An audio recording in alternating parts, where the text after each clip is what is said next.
نئی دلہن نے میکے آتے ہی کہا کہ وہ کسی صورت واپس سسرال نہیں جائے گی۔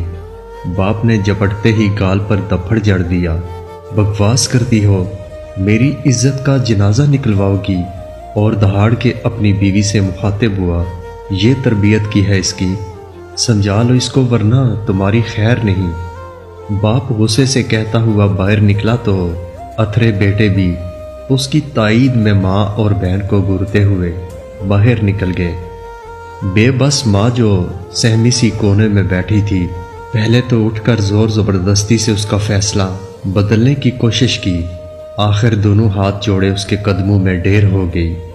خدارا مان جاؤ، اب وہی تمہارا گھر ہے، مرو یا جیو وہاں سے تمہارا اب جنازہ اٹھے، ورنہ تمہارے ابو اور بھائی تم سمیت میری بھی جان لے لیں گے۔ وہ رونے لگی۔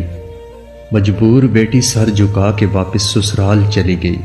کئی دن گزرے، کوئی رابطہ نہ ہوا۔ ایک رات دیر سے فون آیا، آپ کی بیٹی نے کچھ کھا کر جان دے دی۔ ماں کلیجہ پیٹ کے روئی، ہائے ظالموں نے میری پھول سی بچی کو مار دیا۔ باپ اور بھائی غم اور غصے سے تھر تھر کانپنے لگے اور سب مل کر لاش وصول کرنے جا پہنچے۔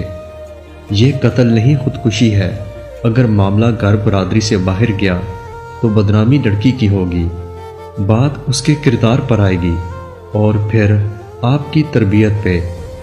اس بات پر میکے والے اپنی زبان دانتوں تلے دبا کے چپ ہو گئے اور کہنے لگے، بس لاش ہمارے حوالے کر دیجئے۔ اتنے میں اس کی ساس ایک کاغذ کا ٹکڑا اٹھا لائی جس میں لکھا تھا، اگر ممکن ہو تو مجھے اس گھر کے پیچھے کسی غیر ضروری جگہ پر دفن کر دینا، جہاں سورج کی کرنیں مجھ تک نہ پہنچے، جہاں چاند کی ٹھنڈی روشنی اور تاروں کی اٹکیلیاں مجھے نہ دکھائی دیں۔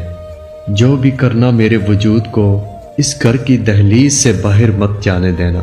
میرے باپ کی پگڑی اور بھائیوں کا وقار خاک میں مت ملانا۔ میری ماں کو مزید اذیت نہ دینا۔ فقط عورت، ایک ہی عورت تھی جو دہاڑے مار مار کے روئی، اور وہ تھی ماں، کیونکہ لاش ہی لاش کا دکھ سمجھتی ہے۔